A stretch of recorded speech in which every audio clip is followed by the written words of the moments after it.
directrice au CAE de la Mayenne, et nous sommes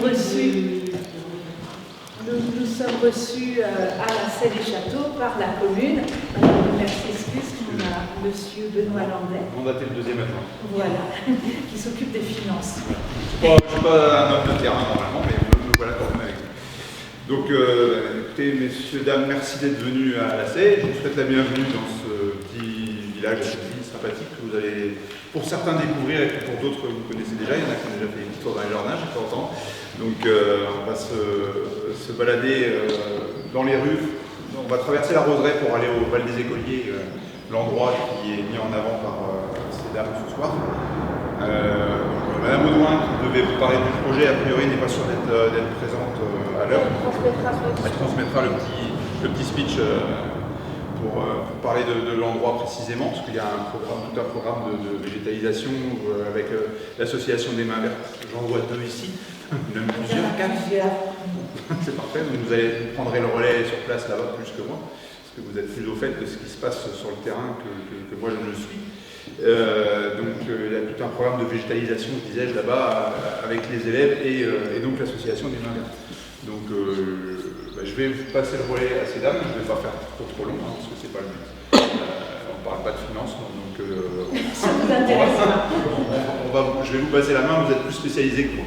Voilà. Merci pour votre accueil. Et du coup, alors, je ne sais pas si tout le monde connaît les rendez-vous du mardi du CAE. Une fois par mois, on fait une réunion sur une thématique qui intéresse aussi bien les particuliers, les professionnels, les collectivités, que ce soit élus ou agents. Et on essaye de regarder sur le territoire où on peut aller en dehors de la ville, de nos locaux. Et on s'est dit, alors on a fait notre programme en fin d'année 2025 et on s'est dit, Mathilde entre autres nous a poussé sur la thématique des comestibles et des plantes nourricières. Évidemment c'est une thématique aujourd'hui qui nous parle beaucoup quand on dit qu'il faut aujourd'hui essayer d'être moins dans l'ornemental, essayer de penser à la biodiversité, essayer de penser aussi à nos histoires d'eau, de climat, etc. Donc juste après je laisserai Mathilde en parler. Mais juste pour vous dire, on va avoir des personnes qui sont en intervenant aussi bien élus, aussi bien agents de ville. On va avoir des techniciens agronomes ou aussi des urbanistes aussi, urbanistes consultants. On va avoir un pépiniériste. Et je vais laisser, parce que Mathilde va mieux dire tout ça, on va essayer de faire au mieux pour que ce soit intéressant pour vous. Juste un petit rappel, nous on capte toujours nos petits rendez-vous parce que comme ça au moins il y a une trace, on les met après sur notre chaîne YouTube au CAE et vous pouvez les voir. Je trouve que ça passait les pages où on présente le CAE, non? Ou c'est après? En fait, juste, tout le monde connaît ce que c'est le CAE? Alors on est là, en fait ça veut dire Conseil d'architecture, d'urbanisme et d'environnement de la Mayenne, comme c'est écrit là-bas. Et on est là, c'est un organisme associatif au niveau du département. Il y en a partout en France pratiquement. On est là pour vous informer, vous conseiller, vous former, vous sensibiliser sur tout ce qui est architecture, urbanisme, environnement, paysage. On est une petite équipe de 7 personnes, mais qui représente, on va dire, 3-4 temps plein, basée à Laval. Le CAE existe depuis 1978 en Mayenne. Et quand vous avez des demandes, que vous soyez particulier, élu ou professionnel sur ces thématiques, vous pouvez nous appeler, mettre des messages, regarder nos sites et venir à tous les événements qu'on organise. Voilà, très grossièrement, mais vous pourrez voir sur le site caue53.com et vous verrez un peu ce qu'on fait. Et juste une petite info, on va faire notre assemblée générale le 24 juin, donc vous pouvez tous venir avec une petite table ronde en aparté, et ça sera à Laval, dans le nouveau siège de Méduane Habitat, donc dans un beau bâtiment qui parle d'architecture aussi. Voilà. Merci.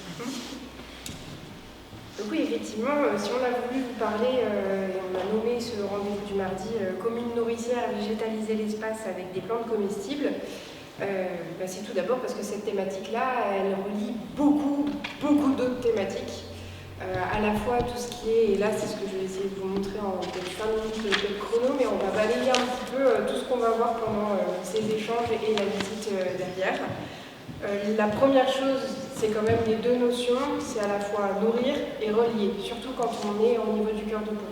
Nourrir, bien évidemment, parce qu'on parle de comestibles, donc c'est des choses qui se mangent, ça paraît évident. Et relier, parce qu'au niveau du sien, lien social et de l'attractivité, c'est l'une des choses les plus simples, mais les plus fortes qu'on peut faire au niveau d'un cœur de bourg. Même si en Mayenne, on est très proche au niveau agriculture, il suffit de faire 2 minutes, on est tout de suite en dehors des bourgs et on se retrouve dans la campagne, ben c'est différent d'avoir des laitues en plein milieu du cœur de bourg et d'avoir un vrai lien social qui se crée. Et ça peut être des laitues, ça peut être des fruitiers, on va voir plein d'exemples. Dans tout le diapo, et vous pourrez trouver sur YouTube derrière quand on aura terminé, j'ai mis à chaque fois des exemples avec la référence. Comme ça, si vous voulez voir d'autres exemples de ce qui se fait ailleurs, ben, n'hésitez pas à regarder, puis vous aurez en même temps que je parle d'autres références. Alors bien évidemment, quand on parle de végétaliser les cœurs des bourgs et des villes, il y a la première thématique qui vient, c'est celle d'augmenter la biodiversité, de lutter contre le réchauffement climatique, de créer des îlots de fraîcheur, tout ça on le connaît, mais c'est quelque chose qui est aussi juste avec les plantes de manière générale. Par contre, ce qui est intéressant quand on parle de comestibles, c'est qu'on va plus loin. On a à la fois la dimension du sol, de la trame brune, donc retrouver du sol en plein milieu des cœurs de ville, et là on tombe dans tout ce qui est l'infiltration des eaux pluviales, on tombe dans le fait de déconnecter les gouttières, donc tout ce genre de thématiques. Mais aussi, plus loin que ça, ça va au niveau de la nature, on a beau se dire on est connecté à la nature, on aime les arbres, etc. Oui, mais la notion alimentaire par rapport aux plantes, elle est intime, elle est liée à chacun et elle nous relie tous. On a tous besoin de se nourrir, on n'a pas forcément tous besoin de faire un câlin à un arbre. Et bien ça, c'est vraiment ce qui va relier au niveau du comestible dans le cœur de bourg et qui va aller au-delà de la simple biodiversité et la lutte contre le réchauffement climatique, bien que ce soit un énorme avantage au fait de mettre du comestible en cœur de bourg. Alors, ça, moi j'ai voulu aussi vous parler un petit peu rapidement et on va avoir une petite interview de Jacques Sonon qui va vous le montrer aussi. Mais c'est quand même venu d'un constat assez simple, qui est plutôt récent. Le fait de remettre de la nature en ville, ça on en parlait depuis longtemps. Par contre, le fait de mettre du comestible en cœur de bourg ou proche des villes, ou ramener l'agriculture plus proche en périurbain, ou faire des fermes urbaines, ou tous les genres de thématiques qu'on va voir actuellement, ça c'est plus récent. Et c'est venu quand même principalement de l'Angleterre pour ce qui est des initiatives citoyennes.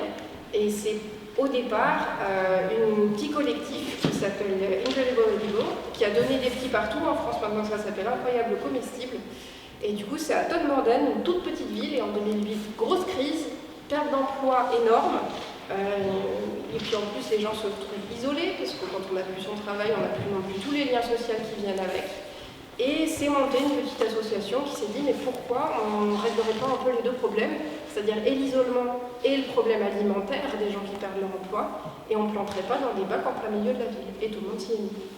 Et ça, maintenant c'est un phénomène mondial. Je vous encourage vivement à aller sur le site des Incroyables Comestibles parce que tout le monde peut le faire. C'est des initiatives complètement citoyennes, gratuites. Généralement, les communes, ça marche vraiment bien quand on le met en place et ça permet d'avoir beaucoup de végétation pour la commune avec moins d'entretien pour les agents parce que c'est au niveau des habitants que ça se fait. Et au niveau des habitants, un lien social super et en plus de la nourriture mise à disposition, ce qui peut aider beaucoup de monde parce que c'est beaucoup plus simple de juste arracher une carotte en plein milieu d'un cœur de bourg que d'aller parfois demander au secours populaire ou ce genre de choses. Ça, faut le garder en tête. C'est plus simple, c'est plus humain, et puis c'est plus proche. Du coup, le principe, il était simple. Planter, partager, se servir. À chaque fois qu'il y a, particulièrement pour les incroyables comestibles, il y a toujours un petit panneau qui dit nourriture à partager. Quand on fait ça, et ce peu importe le pays dans lequel c'est fait. Ça a fait des petits, ici, il y a eu Fougères.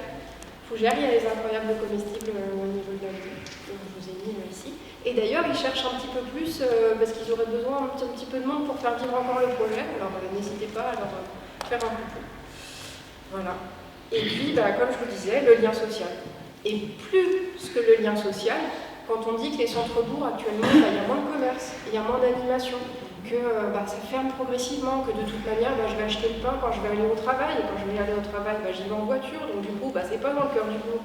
Et puis, j'habite plus dans le cœur du bourg de toute manière, parce que ça périclite, et puis les habitations, elles sont pas faites pour. Bref, c'est un peu le serpent qui se mord la queue. Mais le fait de remettre du comestible dans un cœur de bourg, c'est ça qui ramène aussi de l'attractivité, de la vie, Et puis, au fur et à mesure, un lien social qui se recrée et de l'animation dans le plein cœur du bourg. Et ce, à moindre coût. C'est beaucoup plus compliqué de faire revenir un médecin en cœur du bourg que de planter des légumes. J'avoue, là, au niveau coût et rendement, c'est quand même plus compliqué. Voilà, donc assez proche de terminer ma présentation, mais pourquoi ça fonctionne? Parce que c'est simple. C'est peu coûteux, c'est reproductible à toute échelle, et puis voilà, c'est accessible. C'est vraiment pas le genre de projet qui est complexe. Ça demande pas mal de préoccupations en amont pour réussir à avoir de la concertation, pour réussir à faire ça sur le bon endroit dans le bourg, avec la bonne terre aussi. Mais ça, on va peut-être en reparler. Mais tout de même, c'est quelque chose qui est particulièrement faisable. Et particulièrement faisable en Mayenne, là où le foncier coûte assez peu, on a quand même des terres, même en cœur de bourg, on peut se permettre de reproduire ce genre de choses. Après, comme je vous disais, c'est à toute échelle, donc les formes que ça prend, c'est complètement différent en fonction du lieu. Et là, on va en voir un exemple avec les intervenants qu'on va voir après. On va voir une réalisation en visite, mais en réalité, ça peut marcher même, voilà, plus grande ville. À Laval, on va voir un principe d'une ferme urbaine qui vraiment là prend au niveau de tout un quartier. Mais ça peut être jusqu'à juste planter un beau pommier sur la place du village. Donc, toute échelle, c'est reproductible et ça peut aller même très loin sur une réflexion plus profonde sur le fait de se nourrir et la consommation locale et donc le projet alimentaire de territoire. Et ça, je les ai vus à se renseigner aussi un petit peu là-dessus parce qu'on en a qui se font en Mayenne et c'est quand même très intéressant d'essayer de faire des circuits courts, même pour de la restauration par exemple scolaire ou ce genre de choses. Alors moi j'en ai terminé sur ma présentation et comme ça on va aller directement au niveau du Val des Écoliers. On va avoir l'association des Mains Vertes qui va nous expliquer un petit peu comment ils ont fait tout ce projet. Et en même temps, je l'espère, Céline Audouard, mais peut-être qu'elle ne sera pas là, mais elle me donnera sa présentation dans ce cas-là pour que je puisse présenter parce qu'elle est directrice du groupe scolaire de l'école qui a quand même été beaucoup associée à ce projet, tant et si bien qu'on avait une deuxième école qui se rejoint aussi au projet là, ces derniers temps, l'école de Saint-Sauveur. Je fais la pause ici à la fois pour rassembler tout le monde, mais surtout pour vous montrer, entre guillemets, le parallèle entre la flore et la faune. On a un poulailler ici où il y a donc la possibilité de laisser tous les déchets végétaux pour que les poules puissent manger. On a ce qu'il faut là. Et puis sur votre droite, là-bas, vous avez les œuvres d'art de la commune, puisque comptablement, on les range dans les œuvres d'art. Ce sont les petites biquettes qu'on a mis là. Et on a pas mal d'éco-pâturage sur la commune. Et il y en a déjà un grand ici, puis il y en a un petit peu partout dans un lotissement. Enfin, voilà. C'est juste pour la petite pause pour rassembler les fruits.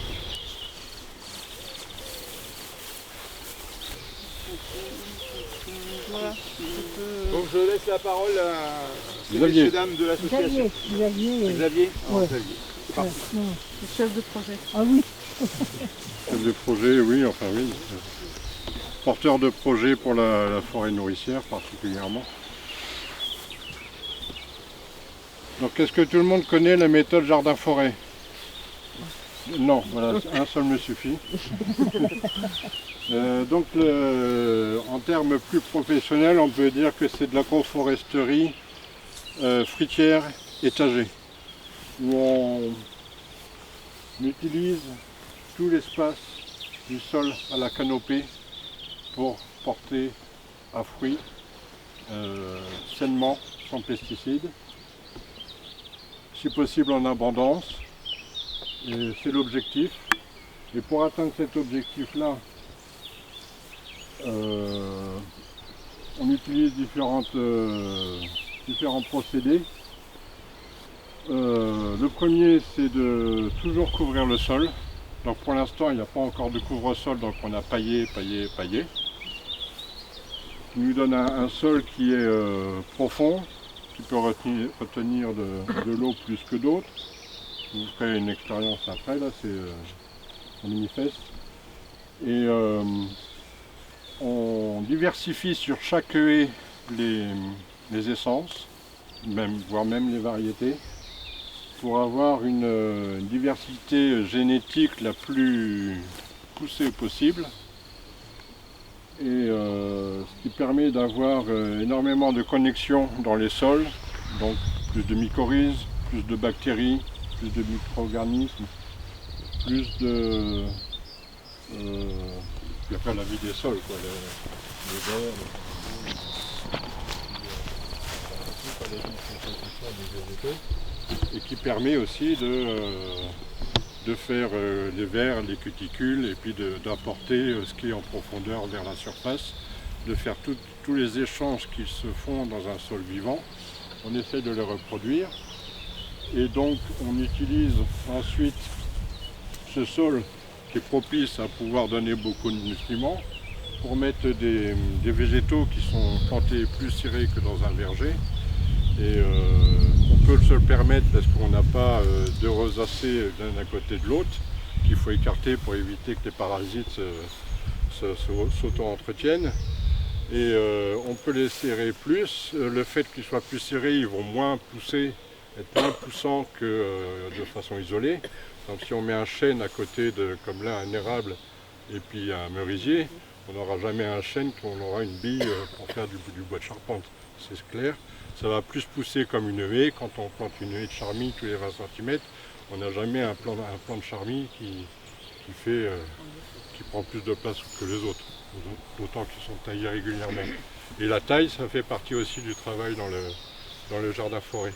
Et donc ensuite, on a ce bon sol. Là, pour l'instant, on n'a pas encore mis de couvre-sol. Bon, on en a un qui est déjà là, c'est la potentière rampante, là, on en a partout. On pourrait la laisser.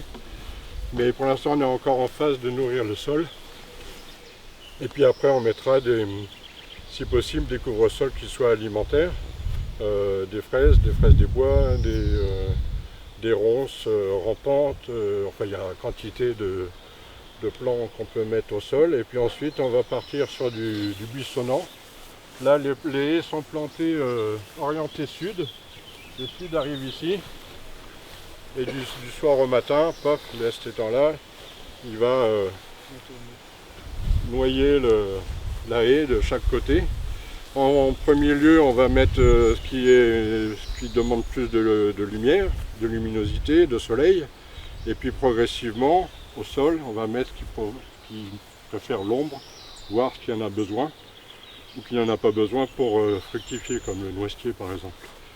Et ensuite, on va partir sur un arbuste, ensuite sur un intermédiaire, et puis après sur un auger qu'on n'est pas forcément laissé, mais on va toujours essayer quand même les arbres à auger de les élaguer, soit les élaguer pour qu'ils ne fassent pas d'ombre trop au sol, aux pieds seulement, et ou les trogner. Il y aura beaucoup de travail de trogne. Et par exemple ici il y a un merisier, là c'est l'arbre typique de l'arbre qu'on appelle dans la méthode en remontée de couronne, où on va élaguer le plus possible pour que le haut-pied soit là-haut. Il n'y a plus qu'un tronc au sol, on peut planter autour, il n'y a pas de problème. Et il va servir aussi, là on a mis une vigne, de tuteur pour 1 ou 2 sarments. On va faire passer 2 fils dans la haie pour avoir à notre hauteur. Et le reste, ça sera là-haut pour les oiseaux, les insectes. Et voilà. Donc ça, c'est un peu comme c'est composé. Ouais,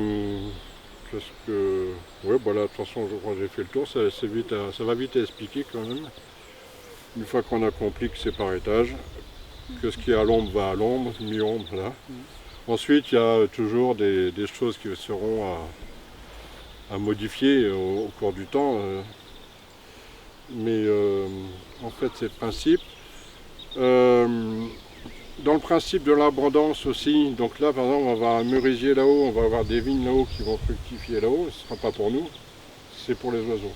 C'est-à-dire qu'on va essayer que la ponction qu'on va en faire soit sur les fruitiers, parce qu'à la base, c'est pour des fruitiers, pour l'alimentation, que notre ponction, elle soit moins importante que d'habitude, où on prend un pommier, on enlève tout, on cultive, et voilà. Alors que les végétaux consomment énormément d'énergie pour leur appareil reproducteur. Et donc si des fruits retombent au sol, c'est bon pour le sol. C'est une des manières d'alimenter le sol après de façon durable. De même que je parlais des arbres qui vont être élagués, des trognes, ça va être broyé sur place et mis au sol. On va avoir diminué les intrants comme ça, tout simplement. Pour l'instant, on met du paillage. On fait une rotation de paillage, on met du foin, de la paille, du miscanthus, du BRF, du vrai BRF, de ramure d'un an maximum, ou 2 maxi. Et ensuite, c'est la propre production sur place qui va le nourrir. BRF? BRF, bois raméal fragmenté. Donc ce sont les raméal, c'est les ramures. C'est les ramures comme ça, quoi, jusqu'à ça, quoi. Donc en broyant. C'est un terme canadien qui maintenant se répand pas mal. Et une chose aussi qui est intéressante dans cette méthode, c'est que le fait d'apporter beaucoup de diversité sur le même endroit, ça nous permet de pouvoir introduire des variétés qui seront plus résistantes aux sécheresses, aux steaks hydriques, donc au réchauffement climatique, comme les aulnes de Corse, l'orme de Samarie et plein d'autres. Et qui ne viennent pas avec leur sol, avec leur biotope, parce que quand même chaque arbre, chaque végétaux a des interactions avec le sol par ces bactéries, presque, ces micro-organismes. Et quand on vient amener une rosacée comme la mélanchier, qui est très connue, qui fait des super baies qui sont très bonnes, c'est un arbre intéressant, mais c'est une rosacée. Le fait qu'il y ait d'autres rosacées locales à côté, comme le merisier, ou du groseille, ou n'importe quoi, ça fait qu'il y aura plus de possibilités d'interaction avec cette nouvelle arrivant. Là-bas, on a mis par exemple un aulne de Corse, à 2 mètres à côté, on a mis un aulne glutineux, qui a des parasites en ce moment. Donc il y a ça aussi, c'est que des arbres qui sont malades, on va quand même en planter, mais à côté on va mettre les futurs remplaçants, quoi, et les aider avec leur compère local. C'est un petit peu l'idée. Et voilà, des questions sur cette partie-là. Là j'ai été vite. J'ai été vite. Je vais vous faire une expérience tout de suite de l'eau.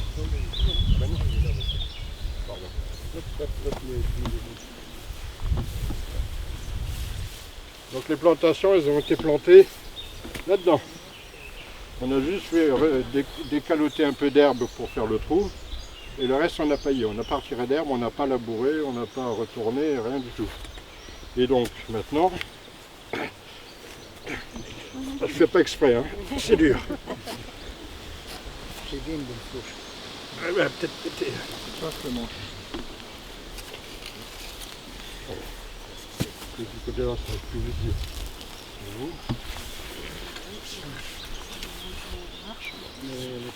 Voilà. Ce qu'on a ici, au hasard, hein. Là-dessous, vous voyez, on a paillé il y a 2 semaines. Sur la potentille, elle se décompose, elle va nourrir le sol. C'est un peu la méthode chop and drop des jardins anglais, quoi. Bon, là c'est rentré tout seul. Ce qu'on a.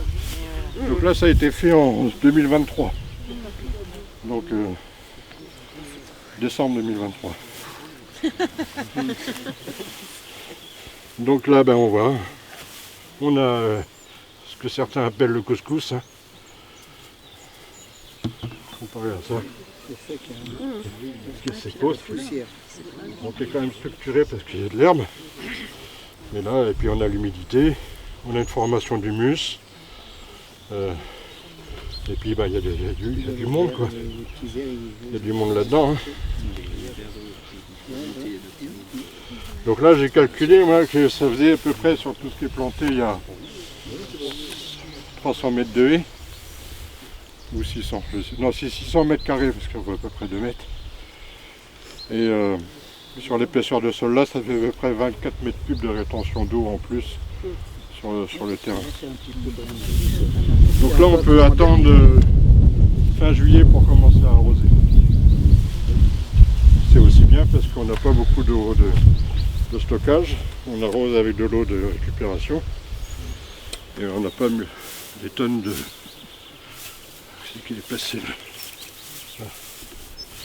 La vigne. Alors, les vignes sont des vignes rustiques résistantes aux maladies. Pardon? Qui a été à l'initiative de ce projet? Comment ça s'est créé? Alors, c'est bien, ça va faire ma transition. Vous aviez répété avant. Moi j'avais une propriété à 7 km d'ici, d'1,5 hectare.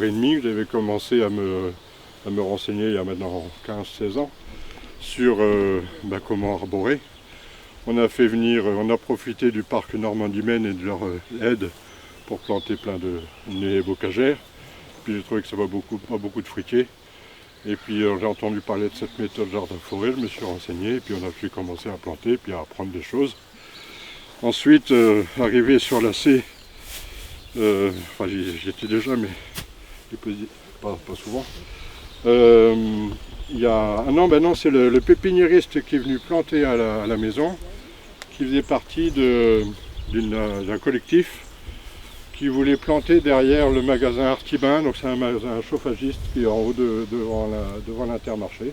Et derrière, sur son entreprise, le terrain d'entreprise, il voulait planter un jardin-forêt pour valoriser son terrain, et puis aussi en référence, parce qu'il vend des pompes à chaleur, enfin des systèmes plus écologiques. Et donc il a commencé il m'en a parlé, venez, il y a un chantier participatif pour faire cette plantation. Et puis j'y suis venu, et puis ensuite il y a l'association des maires qui s'est greffée là-dessus. Et puis ensuite, la présidente de l'association avait eu vent qu'il y avait ce terrain qui était uniquement utilisé par un agriculteur, qui fauchait, retirait. Et donc on a pris rendez-vous avec la municipalité, avec le maire Jean Rayard, qui dit oui, moi je voudrais faire un jardin nourricier et travailler avec les écoles, parce que la directrice elle voulait aussi, qui commençait à planter là-haut des petits carrés potagers, elle voulait aussi planter une forêt nourricière. Et du coup on était 3 en phase, un aliment d'astre, c'était parti. Voilà, c'était comme ça. Et donc on a fait les plantations avec les écoles, c'est là la transition. Et donc il y a tous les panneaux là que vous voyez. Il y en a toutes les qui sont là, puis il y en a ceux qui sont là-bas. C'est le travail qui a été fait en classe, avec ici où il y a des... Je verrai peut-être si ça fait un par un, où il y avait juste une feuille avec un rectangle marron. Ils avaient une enveloppe de gommettes diverses. Et puis on leur a expliqué comment planter avec quelques règles de base. Donc en utilisant le soleil comme référence, et donc en mettant les gommettes qui ont un dessus jaune, c'est les arbres qui aiment le soleil, vert clair qui est la mi-ombre, et vert foncé l'ombre. Vous avez déjà cette info-là. Ensuite, la deuxième info, c'était la taille de la gommette qui représentait l'arbre mature. En dessous, ils avaient marron ou rose. Rose, c'était les rosacées, qui sont conseillés de ne pas les mettre l'un à côté de l'autre et pas trop dans une nuée, là 2 maximum. Et puis, ils avaient aussi un autre symbole en dessous avec la fixation d'azote. Fixation d'azote, donc en leur conseillant d'en mettre un minimum par haie, un arbre et puis un buisson par exemple ou un arbuste. Et avec en plus des indications sur d'autres gommettes, il y avait d'autres illustrations de lianes qu'on peut mettre à côté de grands arbres, de trognes, donc que la taille ne gêne pas trop, même si on sait qu'ils savent qu'un chêne ça va être gros, on va détailler. Et puis les remontées de couronne, les arbres élagués, comme ce mûrisier. Et avec ça, ils ont composé, vous avez des 3 par groupe, par haie. Et puis ils ont mis deux chacun, ils sont concertés. Et puis après, avec le stit et les membres, on a regardé si ça correspondait. Ils ont collé les gommettes dessus. Et puis au jour de la plantation, ils ont retrouvé les mêmes gommettes accrochées à des arbres blancs. Et ils les ont plantés comme ils avaient prévu, Ça c'était mis avant qu'ils plantent. Et ils se sont renchérés sur le plan pour replanter pareil. Donc ça fait revenir sur leur travail pour le mémoriser. Et c'est un support pédagogique qui a bien marché. Il n'y a pas eu de problème. Et puis alors, dans le calme, dans le sérieux, les enfants ils ont été étonnants comme ça. CP, CM1, CM2. Alors CP c'était plus basique. Ils ont quand même eu l'explication des règles de base, mais ça a été plus simple. Par contre CM1, CM2, ça a été plus simple. Et ils sont venus planter leur arbre. Et il y a sur chaque panneau les prénoms des enfants qui ont planté. Ils doivent aussi normalement inscrire sur une feuille, on a mis tous les noms des végétaux sur des feuilles, mettre le nom du végétau et l'utilisation et l'année, écrit à leur main, on va scanner, graver sur des ardoises et mettre à chaque végétau. Vraiment un second souffle depuis 3-4 ans, grâce en fait au partenariat qu'on peut avoir avec les Mains Vertes, mais aussi en fait ça a permis de développer aussi un partenariat avec le CPIE, avec Mayenne Nature Environnement. Donc nous en fait c'est vraiment un apport d'expertise qu'on n'a pas forcément en tant qu'enseignant, donc c'est vraiment très très complémentaire avec ce qu'on peut apporter aux élèves. J'ai fait un petit anti-sèche. Donc voilà, donc en fait on a la chance d'avoir cet espace-là juste à côté de l'école, donc ça aurait vraiment été dommage de ne pas pouvoir en bénéficier et de l'exploiter comme il le mérite. Donc pédagogiquement, donc en fait c'est vraiment un projet qui touche de la toute petite section, donc 2 ans et demi jusqu'au CM2 10 ans. Donc on a essayé de faire un projet qui permette de travailler en fait toutes les disciplines, français, mathématiques, vivre ensemble, plus tout ce qui est compétences transversales, c'est-à-dire le vivre ensemble, la coopération, l'éducation au vivant, à l'environnement, etc. Donc ça touche vraiment un panel de compétences, c'est d'une richesse inouïe pour nos élèves. Après le projet qu'on a voulu faire aussi, ce qui était intéressant, c'est Xavier a dû vous dire, il était intervenu dans les classes donc pour expliquer un petit peu comment on allait planter. Donc il y a eu des premières plantations avec les plus grands. Et nous, ce qui nous tenait à cœur aussi, c'était que ce soit les grands, donc les cycles 3, donc CM1, CM2, 6e, qui tutorent les plus petits dans leur phase de plantation. Donc en fait, ils ont vraiment appris, ils ont manipulé, ils ont planté en tant que grands, on va dire, de l'école. Et c'est eux ensuite qui ont accompagné les petits. Et vraiment, ce tutorat a été d'une très très grande richesse. Les grands se sont vraiment sentis investis d'une mission très importante. Et ça a été vraiment un échange vraiment très très riche, quoi. Vraiment excellent. Un enfant qui a quand même dit c'est le plus beau jour de ma vie. Ouais, non. C'est vraiment un projet. Enfin, ils sont vraiment très très investis. En plus, ça prend des formes totalement différentes. Donc, ils ont pu planter des arbres. On a paillé. Il y a eu des séances de désherbage. Il y a eu là, on va replanter. Enfin, pour les maternelles cette année, on va plutôt faire des graines. Donc tout ce qui est légumineux pour planter entre les haies par rapport au jardin potager. Donc ça prend vraiment des orientations inouïes. On a eu une intervention du Mayenne Nature Environnement donc sur tout ce qui est faune du Val. Donc on a plus flore avec les Mains Vertes, on a eu aussi faune avec le Val. Donc on travaille sur les oiseaux, les insectes, la faune aquatique, les petits mammifères. Enfin, c'est vraiment un projet très très complémentaire. Et on a aussi le CPIE qui nous aide énormément et qui fait des interventions de très très grande qualité pour les élèves, justement pour les sensibiliser à la préservation de l'environnement et vraiment au développement de la biodiversité on leur montre que c'est vraiment essentiel de nos jours. De toute façon, tout le monde est sensibilisé. Et on a de la chance aussi d'avoir des parents d'élèves qui soutiennent énormément ce projet, qui croient vraiment en ce projet et qui participent toujours très très activement quand on a besoin d'eux pour les phases de plantation. On a toujours énormément de réponses de parents qui sont là, qui nous accompagnent et qui nous épaulent dans le projet. Et eux vraiment aussi sont investis.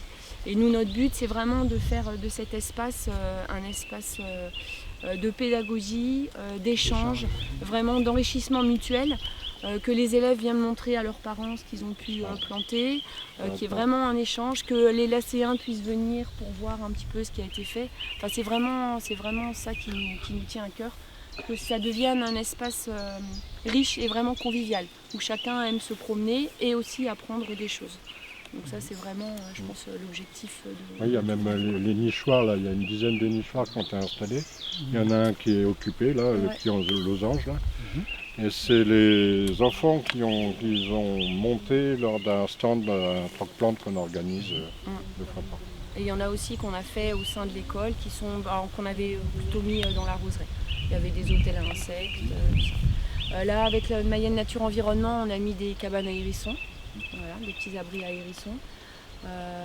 Donc voilà, après voilà, c'est un projet qui n'est pas encore fini, c'est un projet de longue haleine et donc on espère qu'il va perdurer, mais là c'est vraiment bien parti et voilà.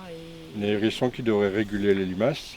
Ouais, voilà, bah oui. Ce qui régule aussi les populations d'insectes, c'est la diversité des insectes. Et c'est un petit peu le but. De laisser des fruits aussi, ça fait venir des guêpes qui sont des prédateurs pour les parasites des pommes. Et toutes ces interactions-là nous aideront certainement à avoir de bonnes cultures, à avoir des récoltes saines, quoi, sans insecticides. Il y a une chose quand même, oui, il y aura moins de production au mètre carré pour un arbre, ce qui sera plus petit. Par contre, comme c'est planté, on récolte du sol jusqu'on peut. En fait, il y aura le volume quand même, mais de fruits diversifiés, quoi, et puis pas à la même époque.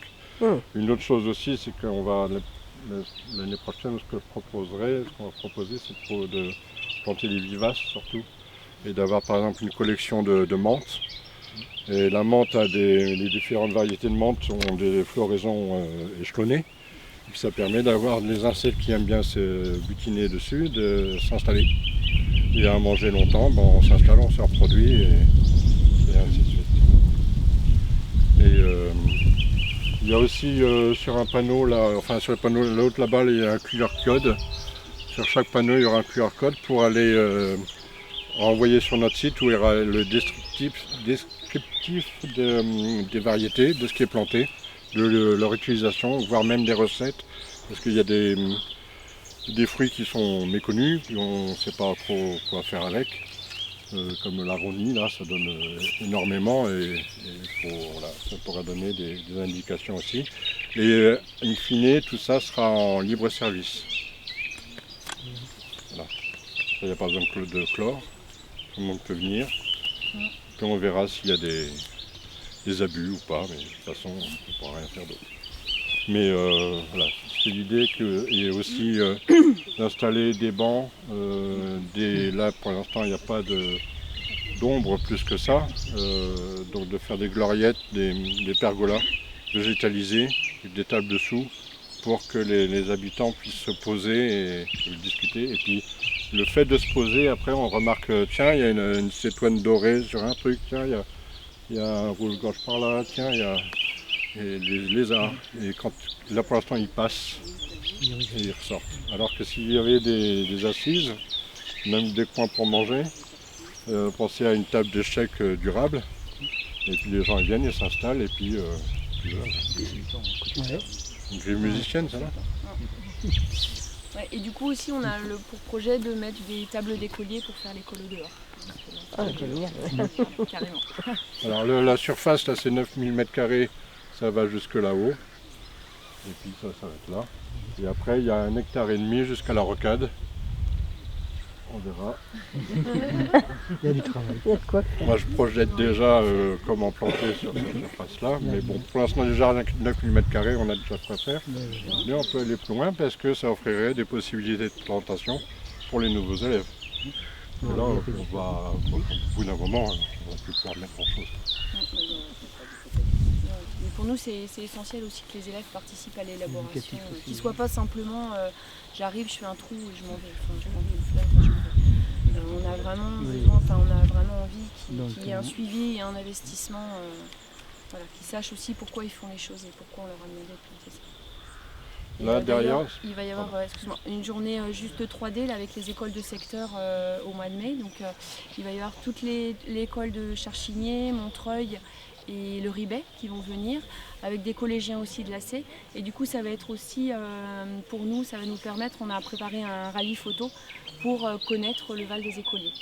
Voilà, donc pour parler des écoliers, on a préparé aussi un petit quiz, on a des petites applications justement pour télécharger les chants d'oiseaux, pour qu'ils se rendent compte un petit peu de la diversité, parce que là on entend des oiseaux, on ne sait pas trop combien ils sont, ni quelle espèce. Donc il y a des applications maintenant qui sont vraiment très très chouettes, et donc on va demander aux élèves de repérer les oiseaux qu'ils entendent, combien ils entendent. Donc voilà, donc c'est vraiment c'est très très diversifié et c'est passionnant pour des tout petits. Je pense qu'on pourrait rester là des heures à vous écouter. Oui, C'est passionnant. on n'a pas été voir là-bas. On va faire le petit tour pour pouvoir rentrer. Juste après, on va continuer avec les autres intervenants. Je ne voudrais pas vous libérer trop tard, mais je vous encourage vivement à revenir et vous intéresser sur ces sujets. N'hésitez pas à aller sur le site de l'association des Mains Vertes, c'est une mine d'or. Et tout autant que la personne qui se trouve devant nous. Mais là, on va continuer. Et vous inquiétez pas, il y aura des échanges en fin de soirée si vous avez d'autres questions. Et puis, il y a tout le chemin du retour pour poser vos questions. Donc, je suis actuellement dégagé de mes obligations qui ont été passionnantes au sein de la ville de Nantes, puisque j'étais le responsable des parcs et jardins espaces verts à la ville de Nantes pendant 20 ans. Et à la suite de ça, aujourd'hui, maintenant, je suis plutôt pris sur des activités associatives diverses, dont le Conservatoire des collections végétales spécialisées pour lequel je passe un peu.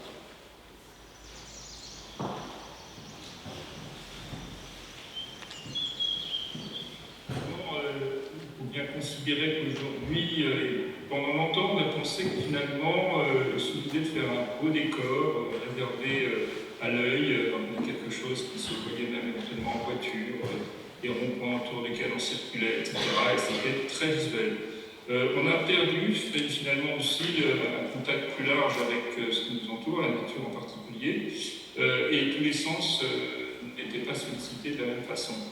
L'aspect en particulier comestible, qui fait partie des plaisirs de la vie, avait un peu disparu, puisque dans les périodes des années 60 à 70, on plantait pratiquement plus aucun fruitier. Les raisons étaient souvent celles donné était le fait que ça pouvait tacher, salir les rues par la chute des fruits, ou même que ces fruits pouvaient être volés. Donc ça a été longtemps ce que j'ai entendu dans les premières années où j'ai travaillé dans ce service. Et on a pu à un moment se décider à se lancer sur ce programme-là, au moment où j'ai pris la direction, en ayant une année à thème qui a servi un peu de fondatrice autour de ces plantations comestibles. Et on a lancé donc la production et la plantation de beaucoup d'espèces fruitières. C'était un contre-pied par rapport à l'histoire en cours. Et donc on a planté dans tous les quartiers de la ville ce qu'on appelait à l'époque des stations gourmandes, qui ont été un programme aujourd'hui couronné de succès, puisqu'il s'agissait dans chaque quartier de la ville de pouvoir avoir un site dédié où on pouvait à la fois récolter, consommer des fruits frais directement sur les arbres plantés, mais aussi se réunir autour de tables de pique-nique, de lieux de convivialité. Et donc chaque quartier de la ville a été équipé de cette façon-là. Et aujourd'hui, 20 ans après, tous ces espaces existent encore pratiquement et sont même devenus presque incontournables dans les nouveaux aménagements, puisqu'ils ont été conservés, y compris en plein centre-ville, là où ils ont été très connus.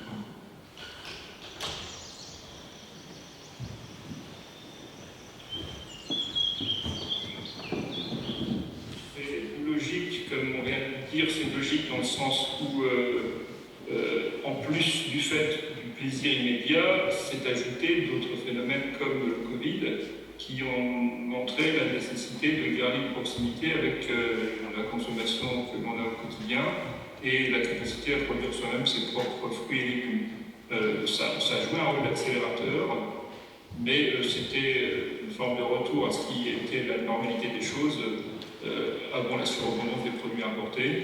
Et donc clairement, on devait revenir vers ça, et aujourd'hui, on sent que la tendance se poursuit, et que les chiffres le prouvent, y compris dans les achats en jardinerie et en pépinière aujourd'hui, la part de l'achat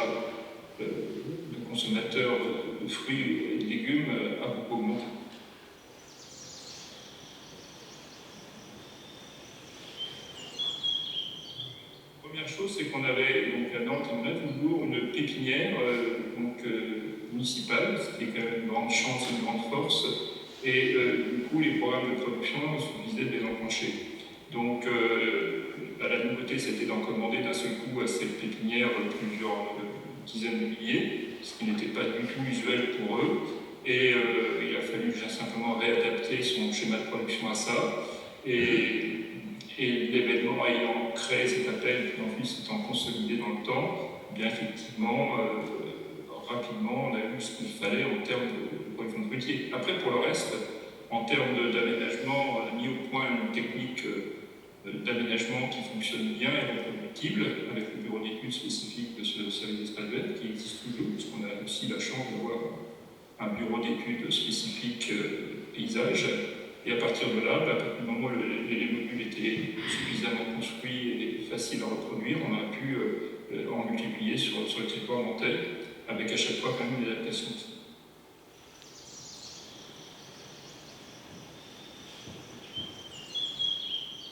Station, le retour est très bon, c'est-à-dire que d'un seul coup, on a créé des espaces de rencontre possibles, mais aussi de consommation, puisque les tables de pique-nique étaient quelque chose qui avait pratiquement disparu aussi, avec beaucoup de bancs d'ailleurs dans les villes, parce qu'il y avait toujours une peur à la fois du rassemblement, mais aussi de l'accueil des gens marginaux.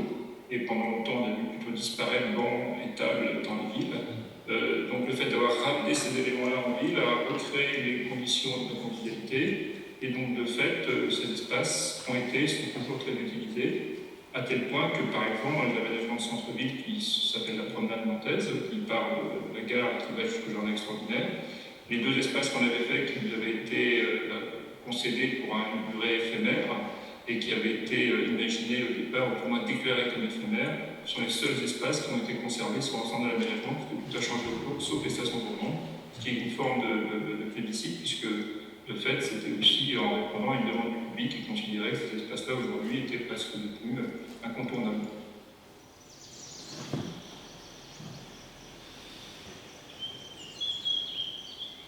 On a aussi développé beaucoup, évidemment, les jardins familiaux.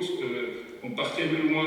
Quand je suis arrivé à la ville, on était à seulement 300-400 parcelles. On a dû terminer à plus de 2000, donc on a créé beaucoup de parcelles de jardins familiaux traditionnels, mais en même temps, on a vu émerger aussi une demande associative multiple à laquelle il a fallu répondre, et donc on a créé des espaces différents avec des modes de gestion variés qui se sont déclinés sur le territoire nantais. Et c'est ainsi aussi qu'on a pu créer des parcs potagers, parmi les premiers aussi, je pense, en France, et dont certains ont été véritablement des laboratoires aujourd'hui qui existent toujours. L'un a été un square qui s'appelle le square du Ladmet en plein centre-ville de Nantes, qui était un square traditionnel, mais dans lequel on avait inséré immédiatement des plantations de fruitiers de façon importante, plus une partie de potager collectif géré par plusieurs familles sur un petit espace. Et ce square du Ladmet a véritablement été un élément déclencheur, dans le sens où il a été réussi très vite, vraiment adopté par les habitants. Donc cet espace a montré l'exemple à d'autres qui ont été faits par la suite en ville. Et si on prend l'échelle du parc potager, on va penser au parc potager de la Crapeline, qui est un autre vaste espace du Suédois, qui lui aussi a été co-conçu avec des habitants intéressés à produire eux-mêmes leurs propres fruits et légumes. Cet espace qui au départ a été dévolu à la construction a été finalement récupéré pièce par pièce pour devenir ce parc potager assez vaste, dans lequel donc, les familles peuvent, comme dans les jardins familiaux traditionnels, investir leurs propres parcelles, mais aussi il y a une part collective gérée par la ville qui fait que d'autres familles peuvent circuler, voyager dans l'espace, et ça donne une forme de fonctionnement qui est assez efficace également dans la prise en compte de l'aménagement général et dans la résistance en particulier au vandalisme.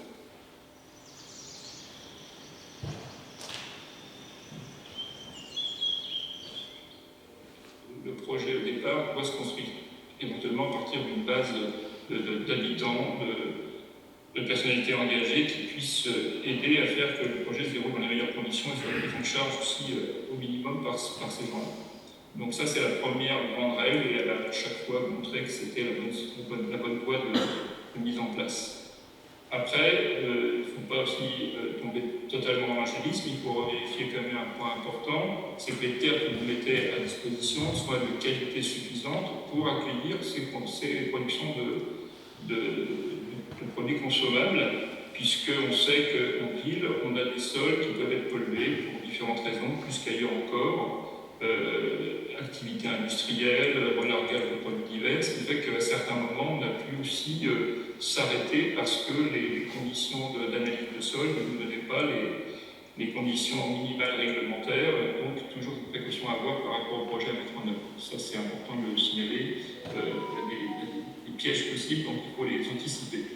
Après, pour le reste, c'est des projets simples, des projets très simples, il n'y a pas de grande technicité dans tout ça, et en général très durable. C'est ça qui fait leur force, c'est qu'en rapport qualité-prix, on est faible, et la durée de vie potentielle est importante, puisque pratiquement tous ces projets-là, pour l'instant, survivent encore et ont produit d'autres effets.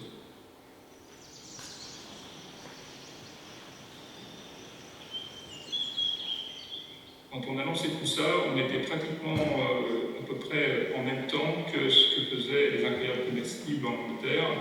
Je vous incite à regarder ce qui se passe à Toporden, par exemple, qui n'est pas une grande ville du tout, qui est une petite ville, et vous allez trouver l'équivalent de Mayenne, et vous allez voir comment des habitants motivés, des élus engagés, ont totalement transformé l'espace de cette petite ville, donc je rappelle le nom de Toporden. Et vous verrez qu'y compris dans la gendarmerie, chez les pompiers ou autres, ont été créés ce type d'espace un peu disséminé sur toute la ville, simplement parce que l'énergie était là, la volonté, et que je pense là aussi ça doit encore parfaitement subsister. Donc ces projets aujourd'hui n'ont pas d'échelle, de taille, je dirais même sont peut-être encore plus faciles à faire dans des communes plus petites que Nantes, où les contraintes générales et urbaines sont en général plus pressantes. Donc, je ne verrai pas de limite particulière à ça.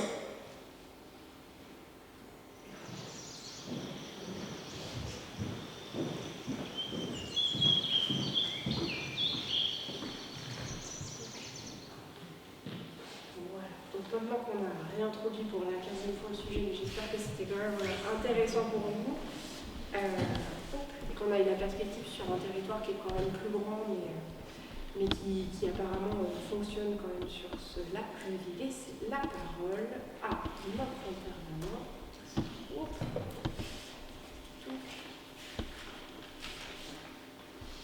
Voilà, juste ici, Jean-Francis Masson, qui est donc au niveau de la pépinière du Jardin de la Mer. Bonsoir. Bonsoir. Merci de l'invitation déjà, c'est super. Je suis content d'être ici ce soir. C'est un peu une des raisons pour laquelle j'ai monté cette pépinière, honnêtement, de pouvoir recréer du lien aussi, de planter du fruitier, du bocager, de recréer du lien entre le vivant. Donc, je ne sais pas combien de temps j'ai, il faut que j'aille vite, pas trop vite. 15 minutes. On va changer après au cours de la mer. Très bien. Donc je vous présente ma pépinière qui est à Saint-James-le-Robert. Ça fait maintenant 2 ans, la 2e année de vente là, que je produis. Non, c'est les flèches. Ok, voilà. Donc à Saint-James-le-Robert, on voit les parcelles du jardin. Donc je fais que du racinus. C'est un peu une des particularités en général en pépinière. On fait beaucoup de hors-sol, donc en pot avec apéro et autres. Moi j'avais vraiment envie de faire tout en racinu parce que ça motiver les personnes déjà à planter au bon moment, parce qu'en général les arbres il faut vraiment les planter le plus tôt possible en hiver, pas forcément en plein milieu d'été comme maintenant où ils vont de sécher un peu, c'est pas le meilleur moment. Et voilà, faire de la vente directe aussi pour éviter de devoir exporter des plants qui sont produits en bois beaucoup trop loin. C'est une des raisons aussi pour lesquelles je fais du végétal local et beaucoup de variétés fruitières anciennes du coin, voilà, pour m'inscrire un peu dans le paysage et puis continuer un peu tout le travail que les paysans ont fait pendant très longtemps de sélection de fruits, de plants et pouvoir multiplier ça. Donc je suis une petite pépinière, quand même 1500 fruitiers par an que je greffe, là j'ai fini mes greffes il n'y a pas longtemps. Des petits fruits aussi que je multiplie parce que entre des arbres c'est toujours sympa d'avoir des petits fruits qui peuvent agrémenter tout ça. Et puis 20 000 plants bocagers. Donc les plants bocagers, c'est tous les arbres qu'on va planter pour faire de la haie. Du jeune plant. Et j'essaie vraiment de motiver aussi les clients à planter le plus tôt possible. Vraiment, c'est important pour favoriser les racines. En fait, si on plante un arbre qui est trop grand, un gros sujet, il va prendre du temps à refaire des racines, il va même plutôt avoir tendance à sécher, à mourir. Donc, plus tôt vous le plantez, et plus il s'en sortira bien par la suite. Donc, comme je vous ai dit, voilà, l'idée c'était de vouloir. Donc, moi, j'ai une formation de paysagiste à la base, et c'est vrai que je trouvais qu'on perdait un peu ce lien-là de recréer des paysages qui évoluent dans le temps et qui soient un accueil pour la biodiversité aussi. La plupart des jardins, c'était un peu des meubles en fait, qu'on prenait, qu'on déplaçait, voilà, ça perdait un peu le lien vivant. Et donc voilà, je trouvais ça important de recréer des espaces qui peuvent accueillir voilà, à la fois des animaux, des oiseaux, des insectes. Là, on voit le travail du sol. J'ai pas de tracteur, si j'ai un tout petit tracteur, mais tout est fait à la main. Pour essayer de garder un sol le plus vivant possible aussi, pour voilà, ce qu'on appelle le sur-sol vivant. Donc, pas de retournement des horizons. En fait, les bactéries qui sont en dessous, toute la vie elle est organisée par strates. Donc même au-dessus du sol, on a une strate herbacée, arbustives, bref, il y a plein de strates. Et c'est pareil en dessous en fait. Si on prend les horizons et qu'on les retourne, en fait, on retourne totalement toute la vie qu'il y a dans le sol, qui s'est constituée avec le temps. Et c'est un peu dommage. Voilà. Ils travaillent vraiment très bien pour nous aussi. Donc, profiter de leur donc comme je disais, ouais, voilà, j'utilise pas trop un tout petit peu de plastique pour les racines pivots, mais sinon tout est en racines nues et pas de travail mécanique à part à la force des bras. Pas mal d'apports de matière organique, donc pareil, ça je récupère un peu tout ce que je peux trouver en matière organique. J'ai souvent des voisins agriculteurs qui ont trop de foin, un peu vieux de l'année d'avant, je récupère et puis je paye avec ça, de la fougère, pas mal de choses différentes. Et des engrais verts aussi. Donc c'est peut-être si vous connaissez, mais c'est des plantes qu'on va venir semer pour nourrir le sol. Donc ça va structurer le sol, ça va faire des racines pivots, ça peut capter l'azote de l'air pour le remettre dans le sol, donc ça a vraiment pas mal d'intérêt. C'est du travail qui est assez long, mais très. On dort bien le soir, c'est pratique.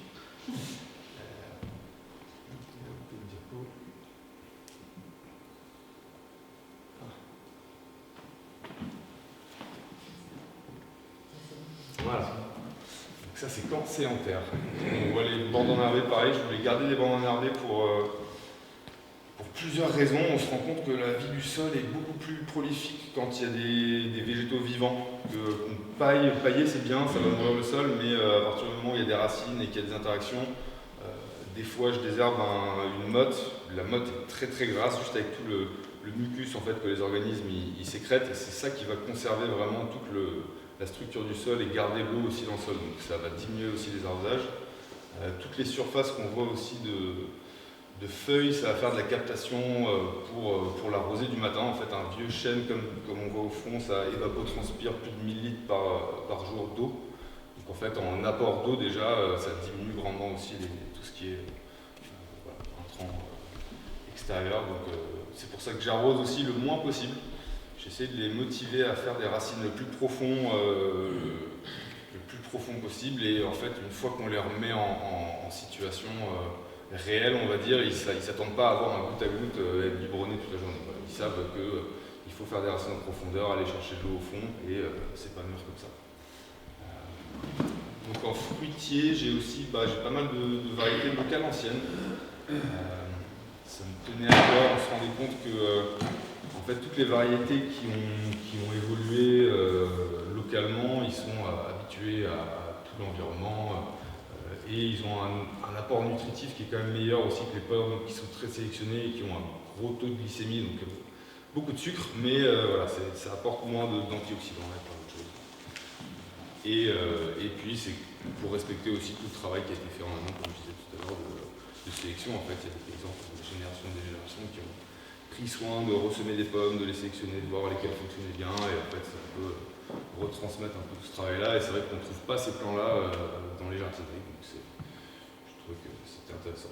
Et puis ça me fait toujours plaisir de voir des clients qui viennent et qui me parlent de leurs pommes d'enfance et qui cherchent leurs pommes d'enfance à tout prix. C'est une façon façon aussi de pouvoir aider aux personnes à retrouver un peu leur plaisir de jeunesse. Et donc le parti, c'était la multiplication de plants sauvages et indigènes en labellisé végétal local. Donc je vais vous expliquer un peu ce que c'est, parce que c'est pas forcément connu. Mais si vous faites des aménagements, en tout cas dans les villes, je trouve ça quand même important et très intéressant de mettre des plants végétal local qui est donc c'est je vais mettre la diapo normalement, voir si c'est inversé.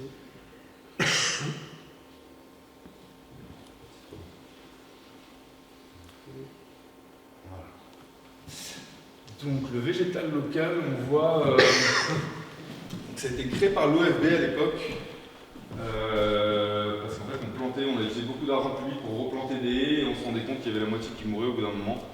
On s'est posé la question pourquoi en fait les plants étaient en train de mourir et souvent on apportait des plants des pays de l'Est, c'était vraiment pas cher à produire là-bas et une fois en condition avec le sol qu'on a ici, les différents ravageurs et autres, ça mourait. Donc l'OFB, l'Office français de la biodiversité, ils ont créé cette marque-là. C'est une marque collective qui a été aussi animée par le réseau et le Conservatoire botanique national. Et Plantécité, en fait, ils ont délimité en fait, des zones géographiques en France où ils considéraient qu'il y avait un biotope qui était vraiment assez particulier en fonction des types de sol, des types de vent et autres. Et il y avait vraiment des génétiques assez différentes. Par exemple, une aubépine du massif armoricain va fleurir même peut-être un mois plus tard qu'une aubépine du sud de la France. Donc c'est vraiment pas les mêmes génétiques et l'idée c'est moi je collecte du coup on voit là, collecter des graines, je sais pas pourquoi d'ailleurs.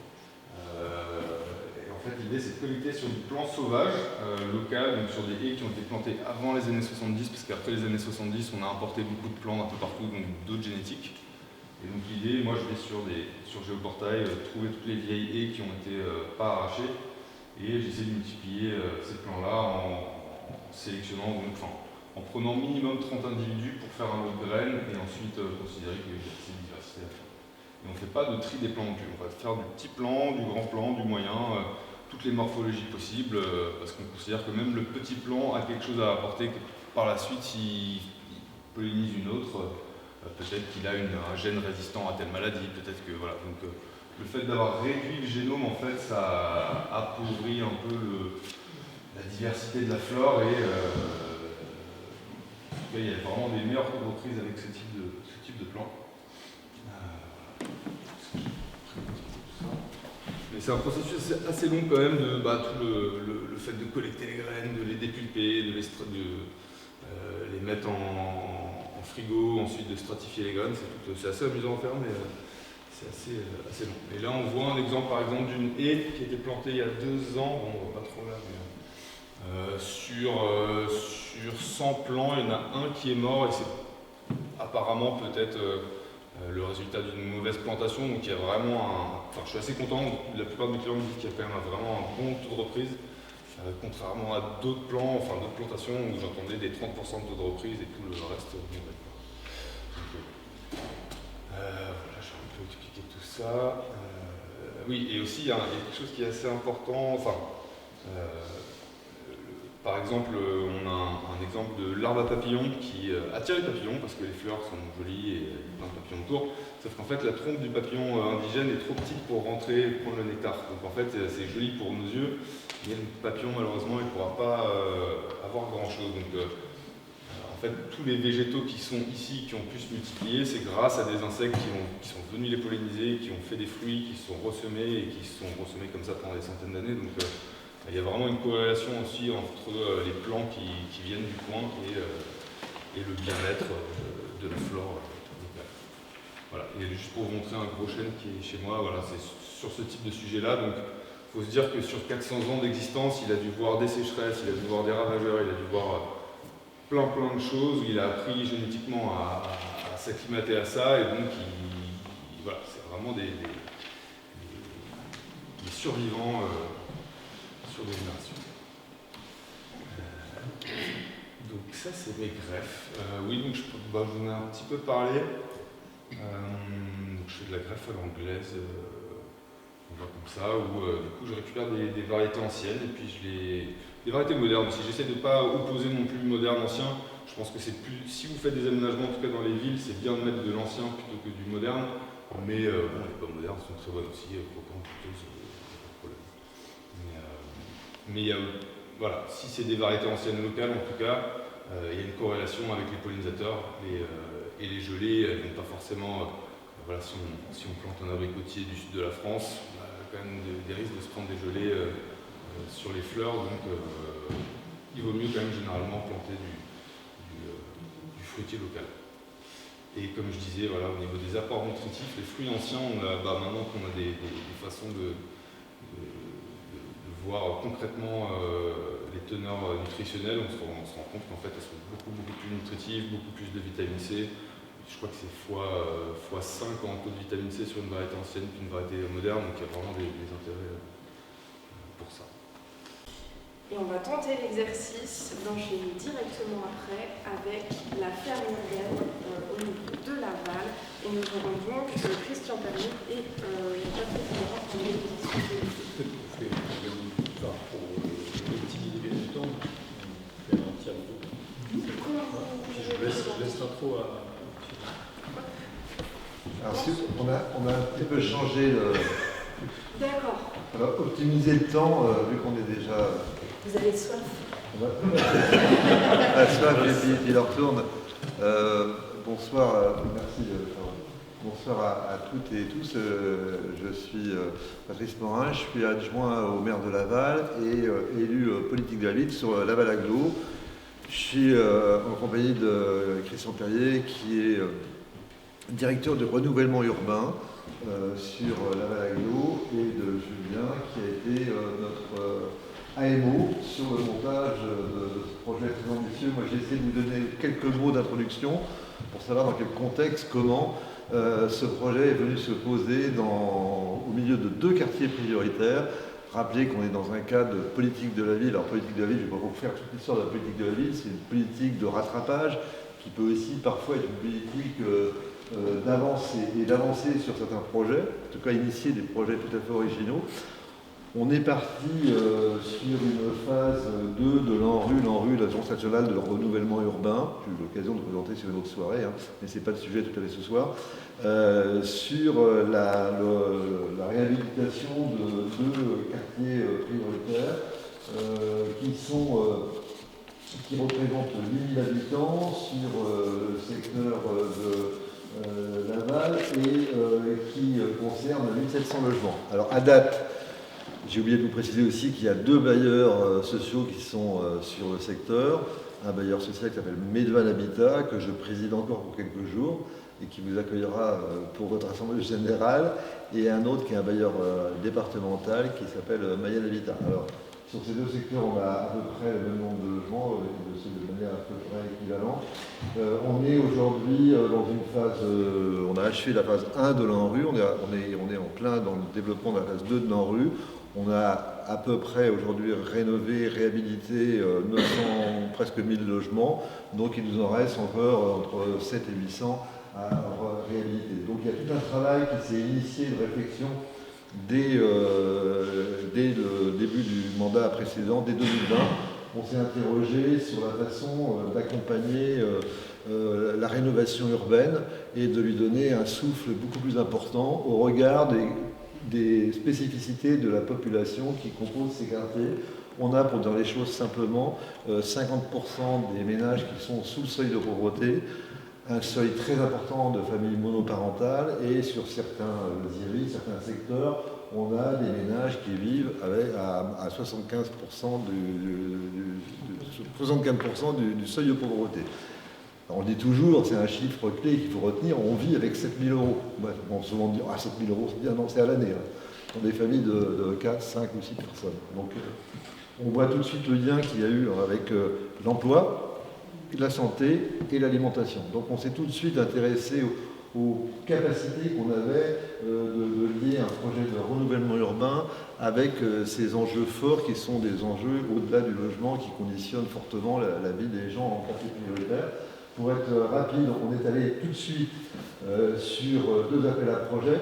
Le premier concerne donc le montage d'une opération qui s'appelle, vous avez peut-être entendu parler, en tout cas si vous ne l'avez pas entendu parler, il y a un film merveilleux qu'on a tourné sur Laval qui s'appelle Utopie zéro chômeur et qui est consacré donc à l'expérimentation territoire zéro chômeur de longue durée de Laval qui aujourd'hui embauche sur le quartier plus de 50 personnes en CDI à temps choisi sur des occupations qui sont très diverses et notamment des emplois qui sont consacrés à la ferme, on y reviendra tout à l'heure, je me dis. Et puis le deuxième sujet qui est venu sous forme d'appel à projet, parce qu'on a regardé aussi quelles étaient les possibilités qu'on pouvait emmener. Dès 2020 aussi, on a été sur un appel à projet de l'ANRU qui s'appelle Quartier Fertile. On a été lauréat de la 3e tranche Quartier Fertile, et j'en suis très fier parce qu'aujourd'hui c'est une communauté d'une centaine de projets de fermes urbaines et périurbaines. Alors on a tout, hein. Ça va dans Paris 20e de 2000 m² en micro-pouces à notre projet qui aujourd'hui est le projet, alors je le dis toujours, peut-être le plus ambitieux en termes de surface, en tout cas c'est sûr, puisqu'on est sur plus de 10 hectares. Et en tout cas, on a des projets qui sont très divers et très diversement soutenus aussi. Celui-ci a été très soutenu dès le départ.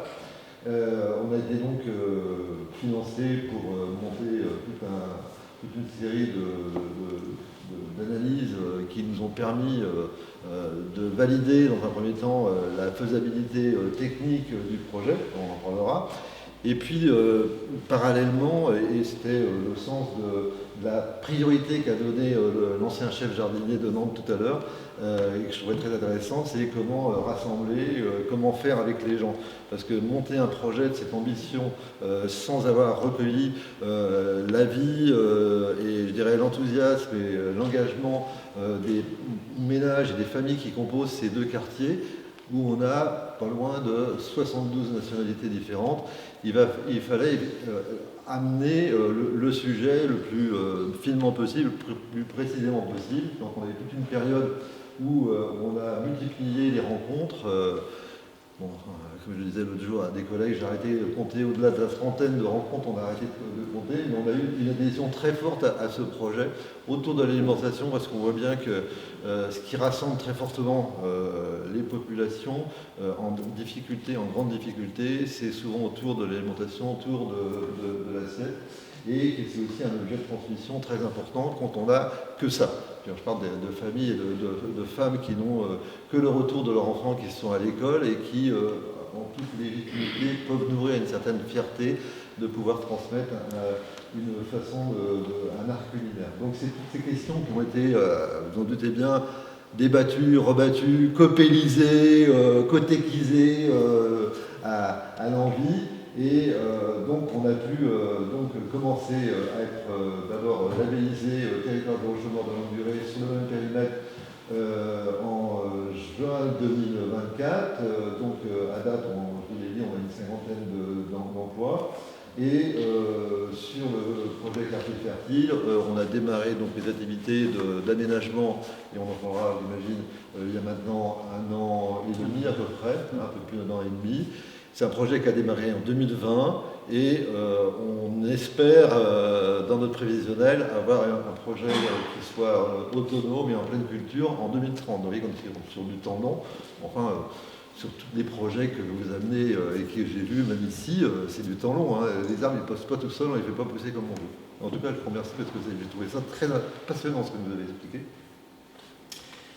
Et donc il y a toute une partie, là aussi, une dimension pédagogique, on n'aura pas le temps de le développer, sinon ça va demander pour moi, qui est très importante avec les écoles du quartier. Et on a qu'est-ce que je pourrais dire aujourd'hui, un site qui commence à vivre et à vivre bien avec les habitants. Et je vais laisser la parole parce que je me connais. Si je repars pour un tour, mes 2 collègues qui m'ont fait le plaisir de m'accompagner me connaissent. Si je repars pour un tour, on en a encore pour un quart d'heure. Merci à vous. Je veux dire aussi que ce projet il existe parce que sur ce territoire de Saint-Nicolas, on avait la chance d'avoir effectivement ces hectares de terres fertiles à proximité d'un quartier. Tous les quartiers de la politique de la ville, bien sûr, ne bénéficient pas de cette chance-là. Et donc on a aussi passé 1 année et demie à étudier ce projet. Et je vais tout de suite vous passer la parole, puisque vous avez joué le jeu d'ensemblier de tout un certain nombre d'études qui ont été conduites sur ce territoire. La qualité des sols, la biodiversité, le climat, etc. Et donc on est abouti, alors ça c'est le schéma du design, c'est un design qui respecte un petit peu aussi le futur travail des personnes qui vont accompagner le développement de cette ferme. Et on a étudié vraiment tous les sujets, l'eau, etc. Je vais vous laisser peut-être nous redire toute cette étape fondamentale, puisque les services de l'État, les autorités environnementales nous surveillent, nous regardent de très très près, et c'est bien l'enjeu de respecter le site sur lequel nous intervenons. Bien sûr, ouais. Donc moi mon rôle en fait il est vraiment de jouer ce rôle de traducteur, vraiment interprète. Donc, je suis urbaniste de formation, mais je m'intéresse au sujet agricole, ce qui n'est pas du tout commun chez les urbanistes a priori. Donc moi ça fait plus de 9 ans, 10 ans que j'ai ce bureau d'études qui s'appelle Oui Agri. Et vraiment mon rôle c'est d'arriver à reformuler un cahier des charges qui est souvent formulé par une collectivité dans l'ambition ou l'intérêt ou l'intuition de mettre en œuvre un projet agricole en zone urbaine ou périurbaine ou voire même rurale, parce que dans les centres-bourgs aussi il y a de l'agriculture urbaine qui peut s'installer. J'entendais qu'il y avait 1,5 hectare tout à l'heure qui restait à... c'est exactement, ce serait le seuil minimum qu'on pourrait prendre en charge pour un maraîcher en sol vivant sur des logiques de bio-intensif. On pourrait avoir une installation maraîchère avec du maraîchage professionnel. Voilà. Et donc mon rôle à moi, donc, en tant que bureau d'études, ça a été de constituer en fait une équipe assez élargie et d'en être le coordinateur pour réussir à transformer la demande et l'ambition d'une collectivité pour que dans le projet d'aménagement soient pris en compte toutes les caractéristiques et les contraintes. Voilà, moi c'est mon rôle.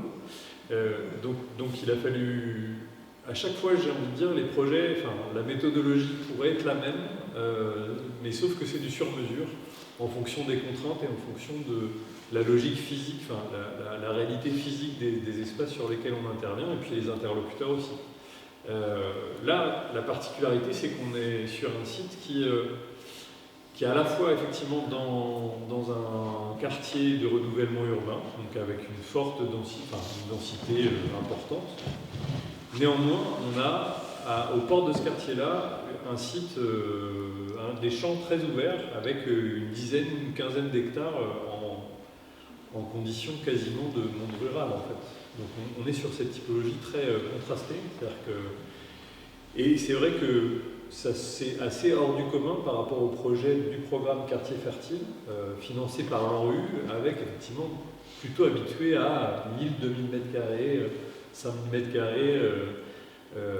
dans des interstices urbaines qui restent à disposition. Donc voilà, donc il y a eu en tout, je pense, 6-7 experts convoqués avec des thématiques comme l'eau, comme le design permacole, comme les enjeux aussi autour du PLU. Et donc on avait dans notre équipe un avocat en droit d'environnement pour déminer un peu ces sujets-là. Évidemment, une étude des sols a été organisée pour à la fois caractériser la nature des sols, mais aussi identifier s'il y avait des traces de polluants. C'est pas parce qu'il y a eu une activité agricole précédente qu'on peut être sûr que tout s'est bien passé, il fallait vérifier tout ça. Et puis tout un volet environnemental assez conséquent et assez important sur un relevé faune-flore déjà, pour savoir vraiment qui habite déjà sur le site et comment on peut travailler avec ce monde-là. Et puis l'identification de zones humides et la prise en compte de zones humides. Un travail aussi de concertation qui s'est opéré avec un bureau d'études qui s'appelle le Facteur Urbain, qui est implanté sur Rennes et qui a animé justement ces rencontres aussi avec les habitants. Donc on voit bien qu'on a travaillé des sujets hyper techniques, hyper précis, en collaboration avec des restitutions croisées pour vraiment faire la synthèse. Et puis on a travaillé, vous avez beaucoup travaillé aussi sur le terrain avec le fait de communiquer sur la ferme et de passer le message. Voilà.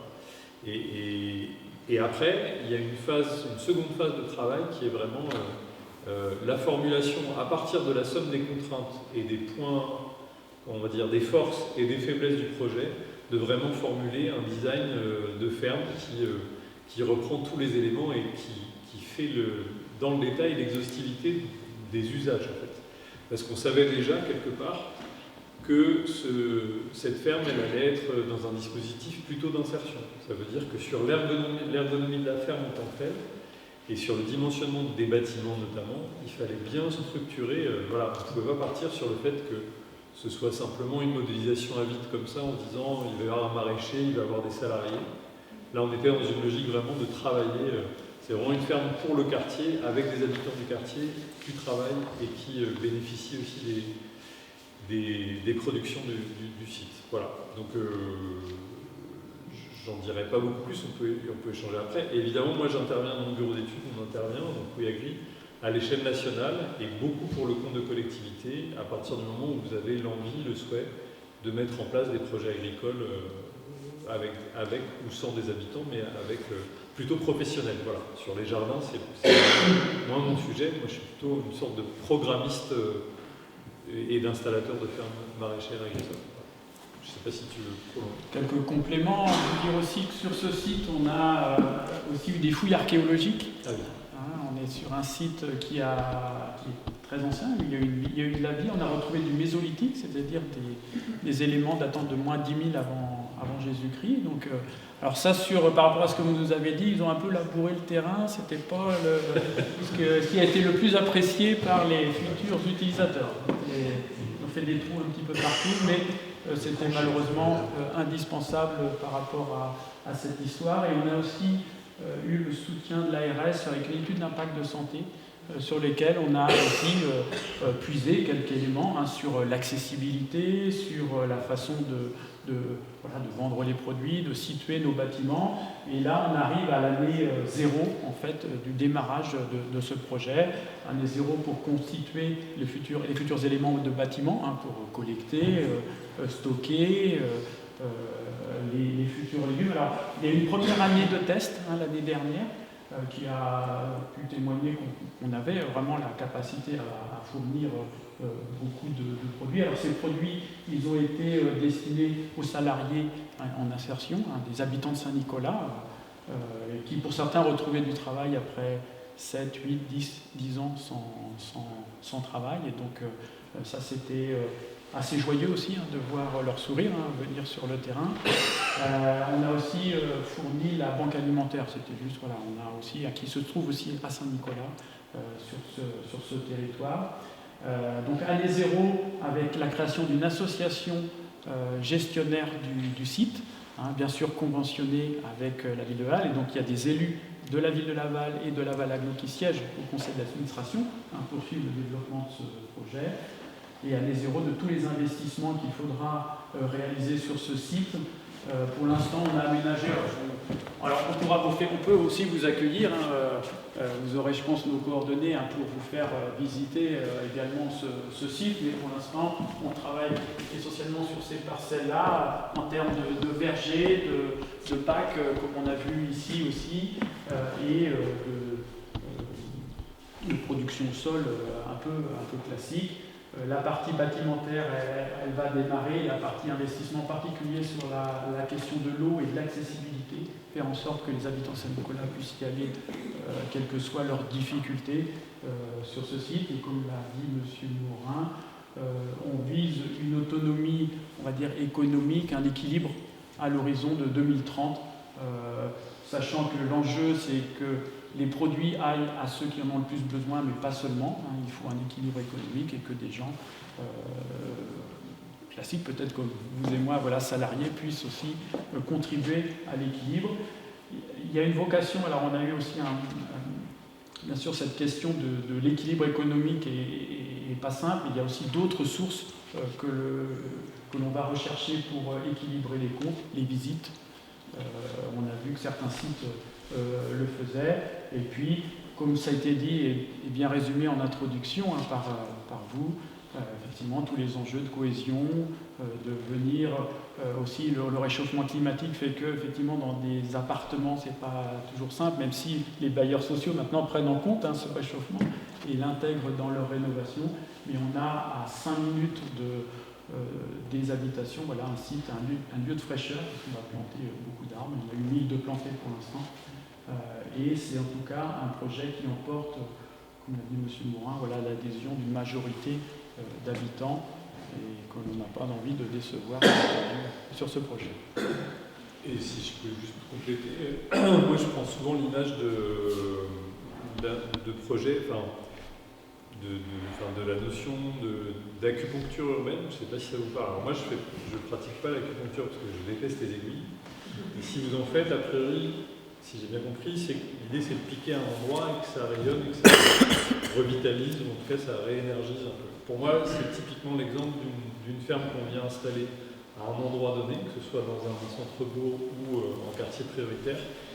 Et au-delà de la production qui va être faite sur place, c'est recréer vraiment un lieu de vie à part entière. Donc, on a effectivement beaucoup travaillé sur la modélisation à la fois des investissements et du modèle économique. Ça fait partie notamment de mon rôle et de mes attributions sur le fait d'aider la collectivité à savoir combien ça va lui coûter et potentiellement combien ça pourrait rapporter en termes de chiffre d'affaires. Mais c'est vrai que cette évaluation, elle est quantifiable, mais ce que ça va générer dans un territoire, ça va au-delà bien souvent de ce qu'on peut avoir comme indicateur purement quantifiable et chiffrable comme ça, quoi. Donc c'est vrai que ça apporte, vous le voyez aussi, on ne mesure pas toujours à quel point ça peut apporter du positif sur un territoire. Voilà. Je peux m'arrêter là et continuer après, autour d'un verre si vous voulez.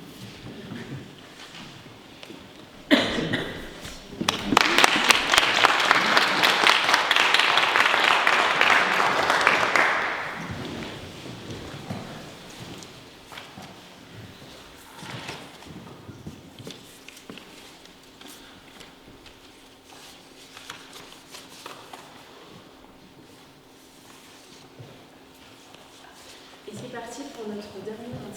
Qui est donc Stéphane Sénan, qui travaille à l'Oasis Gourmande, un ingénieur agronome de formation, et qui va nous expliquer un petit peu comment c'est un peu du vie. Non, je ne vais pas faire trop long. Voilà, moi je m'appelle Stéphane Sénan, je suis agronome, je suis fils d'agriculteur et toutes mes inspirations viennent de mes nombreux voyages. J'ai beaucoup travaillé à l'étranger, mais aussi en France, auprès des agriculteurs et des projets autour du vivant et des entrepreneurs du vivant. Donc là aujourd'hui je vous parle d'un de mes projets qui est donc l'Oasis Gourmande de Sainte-Suzanne. Donc Sainte-Suzanne dans les Croix-Fonds, avec son fameux château, que tout le monde connaît, Sainte-Suzanne. Et donc vous voyez sur la photo, j'ai installé mon oasis ici, donc il y a le château ici de Sainte-Suzanne, et donc l'oasis est ici. C'est l'Oasis Gourmande sur 5000 mètres carrés où j'ai fait beaucoup d'expérimentations autour de l'arbre. Donc tout ce qui est agroécologie et agroforesterie syntropique. Je vais vous en parler un petit peu plus tout à l'heure. Donc voilà, je crois que donc c'est un site où j'accueille, c'est un centre de formation en fait en agroforesterie et en agroécologie, où j'ai différentes activités. Donc je vous présente rapidement un peu les différentes activités. Donc il y a 3 types d'activités. C'est un site vitrine où on peut faire des visites immersives. C'est-à-dire que j'accueille le public, les collectivités, les entreprises, les particuliers, pour visiter tout ce que j'ai fait, les expérimentations que je vais détailler tout à l'heure. Donc ça peut être soit une visite de 1h30, donc c'est une visite gourmande, donc on se balade dans le jardin, on a un petit panier et on passe entre les allées et on goûte des petits fruits, des légumes perpétuels, des fleurs comestibles. Voilà, il y a plein de petits chemins comme ça où on se balade et on s'aperçoit qu'on peut planter effectivement plein de choses super sympas. Qui sont très jolies, esthétiques, et en plus on peut s'en nourrir. Et il y a des choses qu'on peut cueillir un peu toute l'année. Donc voilà, il y a toute une partie sur les visites immersives, il y a les chantiers participatifs. Je fais aussi du team building pour les entreprises ou pour les collectivités. Donc c'est une journée d'équipe, on est au jardin et voilà, on va s'inspirer du vivant. Et l'idée, c'est que je fais toujours le lien entre la vie d'équipe et la vie le fonctionnement en fait de la forêt. Le fonctionnement de la forêt avec les grands arbres, les petits arbres, voilà, qui protègent les uns les autres. Et dans une équipe, c'est un peu aussi ce fonctionnement. Donc ça, c'est les activités, ouais, ça j'en ai parlé. Il y a toute une partie aussi sur les stages, donc pour approfondir, c'est des stages d'une journée ou 2 journées qui sont sur différents thèmes. Voilà, sur l'introduction voilà, à l'agroécologie, des stages aussi sur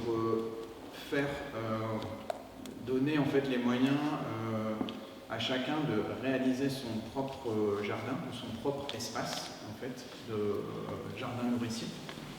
Et après il y a des choses aussi sur le sol, parce que j'ai beaucoup travaillé sur le sol, je vais vous en parler un petit peu plus après.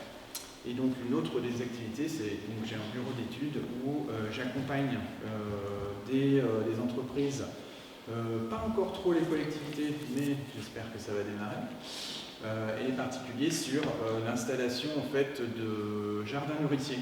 Donc des jardins nourriciers à base avec des fruitiers, des petits fruits, des fleurs comestibles, des légumes perpétuels, des plantes aromatiques, même avec un peu d'élevage, des poules pondeuses et tout ça.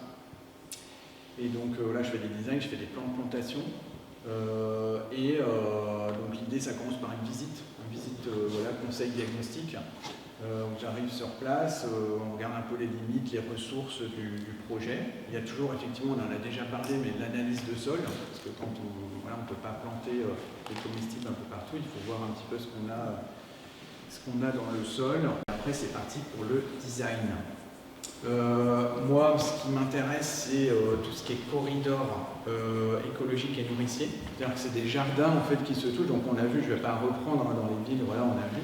Mais moi, mon idée aussi, c'est dans les zones pavillonnaires, dans les zones périurbaines, c'est en fait de créer des corridors écologiques et nourriciers. Les corridors écologiques, on voit les abeilles, les insectes qui se baladent d'un jardin à l'autre dans les zones pavillonnaires. Mais l'idée, c'est d'avoir des jardins nourriciers qui soient connectés. En zone pavillonnaire. Alors, il y a toujours une personne qui a un cerisier, l'autre qui a un pêcher, voilà. Et l'idée, c'est de densifier tout ça et pouvoir aussi créer une dynamique dans les quartiers où on puisse échanger des fruits, des légumes, et que chaque jardin ne va pas avoir exactement la même chose, mais qu'on puisse partager en fait les uns avec les autres. C'est un peu l'esprit. Voilà. Et comment je travaille? Donc je travaille toujours tous les designs, ma façon de travailler. Donc je prends en compte le triptyque eau, sol, plante. Donc l'eau, je crois qu'on en a déjà parlé, et c'est tout ce qu'on appelle l'hydrologie régénérative, c'est-à-dire comment on ralentit, on répartit, on infiltre, on stocke les eaux de pluie, dans les designs. Et puis comment aussi on cultive l'eau. C'est-à-dire qu'en plantant beaucoup de la végétation assez dense, on crée ce qu'on appelle le cycle de l'eau verte. C'est-à-dire que l'eau en fait, qui est évaporée, elle reste sur le même endroit, et du coup ça évite de trop arroser. Si on a juste un arbre en ville, il va falloir beaucoup l'arroser parce qu'en fait il va être tout seul. Alors que si on a des trames comme ça, des végétations plus denses, on crée le cycle de l'eau verte qui représente 50% en fait de l'eau douce en fait sur la terre. C'est-à-dire que plutôt que d'aller arroser, en plantant des arbres, on crée de l'eau. Voilà. Sur le sol, moi j'ai beaucoup travaillé sur l'amélioration des sols. Donc je parle beaucoup de l'IFOFER, c'est la litière forestière fermentée. Donc, vous voyez le sol, et l'idée quand on démarre une plantation, on a des sols, on ne sait pas trop ce que c'est, il n'est pas forcément très riche et tout ça, et pour accélérer tout ça, moi j'ai fait pas mal de recherches sur des cocktails de bactéries qu'on trouve dans les forêts et qu'on reproduit après avec du son de blé, du sucre dans des bidons, en anaérobie et tout ça, je vous passe les détails. et qu'on peut mettre en fait dans les nouvelles plantations pour accélérer, pour booster. C'est comme un booster en fait, comme un starter, pour démarrer en fait des plantations, des nouvelles plantations qu'on fait dans des zones un peu nouvelles ou qui ne sont pas forcément très riches, quoi. Parce que comme on a dit, effectivement, quand on plante des arbres, il faut attendre un certain nombre d'années pour que l'arbre donne ses fruits. Comme on dit, c'est quand le meilleur moment pour planter un arbre? C'était il y a 20 ans, voilà, c'est ça. Et donc, en boostant les sols, ça permet d'accélérer la succession écologique, et donc ça fait ma transition.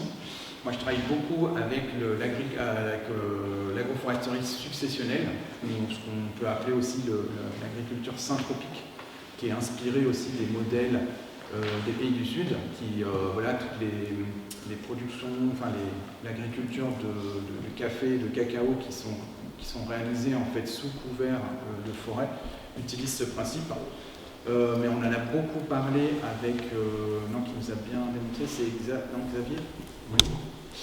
Qui nous a montré un peu tout ça, où effectivement c'est la structure multi-étagée dans l'agroforesterie syntropique, donc structure multi-étagée, la dynamique, c'est-à-dire qu'on écrit, moi quand je fais des designs, j'écris un scénario avec les porteurs de projets sur 150 ans, alors ça peut paraître loin, 150 ans, mais l'idée c'est ce qu'on plante aujourd'hui, il faut qu'on puisse imaginer ce que ça va donner demain. Donc l'idée c'est d'écrire ce scénario et de comprendre les plantes, comment elles vont pousser, comment elles vont se faire de l'ombre les unes avec les autres et tout ça. Et il y a toute la partie sur le fonctionnement aussi de cette forêt. L'idée c'est de planter très dense en agroforesterie syntropique. Donc moi chez moi j'ai tout un site vitrine et moi je plante tous les 20 cm. Je plante tous les 20 cm. Enfin c'est beaucoup de boutures aussi. Il y a des arbres, des petits fruits, beaucoup de boutures. Je plante tous les 20 cm parce que je n'utilise pas de paillage, il n'y a pas d'intrants, il n'y a pas d'arrosage, c'est uniquement du couvert végétal. Et du coup, ça crée une abondance, ça crée une connexion en fait entre les racines, un boost. Et donc il va y avoir beaucoup d'abondance. Et la seule chose qu'il faut faire, c'est ce qu'on appelle perturber. C'est-à-dire qu'on taille l'abondance, il y a beaucoup de végétaux, et on taille et on laisse tout au sol. Et c'est ça qui va venir nourrir le système, qui va venir nourrir les arbres fruitiers, les petits fruits. Voilà. Donc il n'y a pas d'apport extérieur. Et ça va permettre de faire un mulch qui va éviter d'arroser. Donc l'idée, c'est de construire un système autonome. Par contre, il faut deux choses. Il faut un peu de connaissance pour savoir qu'est-ce qu'on taille et tout ça. On peut le faire en intuition, mais on peut être guidé. Et la deuxième, c'est effectivement venir perturber, donc couper, alors on ne vient pas avec le coupe-coupe, mais on peut faire ça à la machine aussi, et tout laisser au sol. Et ça crée une forêt autonome, donc ça évite les coûts aussi. Voilà, et puis là, je fais partie de l'association Destination Saint-Tropez, justement pour créer des forêts autonomes, des nourricières. Et là, on est sur un logiciel on est en train de créer un logiciel de conception de jardin nourricier qui sera accessible après à tout le monde gratuitement.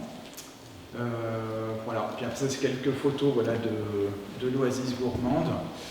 Parce que quand on a, ce qui est très important aussi, c'est, on en a parlé je crois en introduction, c'est qu'on a plein de fruits, on a plein de légumes, tout ça, mais des fois, qu'est-ce qu'on en fait? Et donc l'idée, c'est, ce que je suis en train de développer aussi, c'est des ateliers cuisine, c'est-à-dire que tous ces fruits aussi, des fois, qui sont un peu nouveaux, qu'est-ce qu'on en fait? Parce qu'on ne sait pas comment les cuisiner. Donc l'idée, c'est de faire des ateliers aussi cuisine pour toutes les générations. Parce que j'ai l'impression que les jeunes cuisinent moins. Je ne sais pas s'il y a que moi qui... et l'idée, c'est de retrouver ce plaisir-là de cuisiner avec les récoltes que l'on fait. Voilà, je crois que je vais m'arrêter là. Voilà.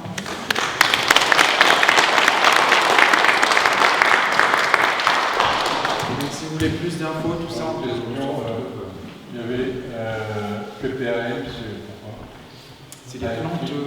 AFI, oui, AFI, non, c'est plantes à parfum aromatiques et médicinales. Oui, PPAM. Oui, pardon, je suis allé un petit peu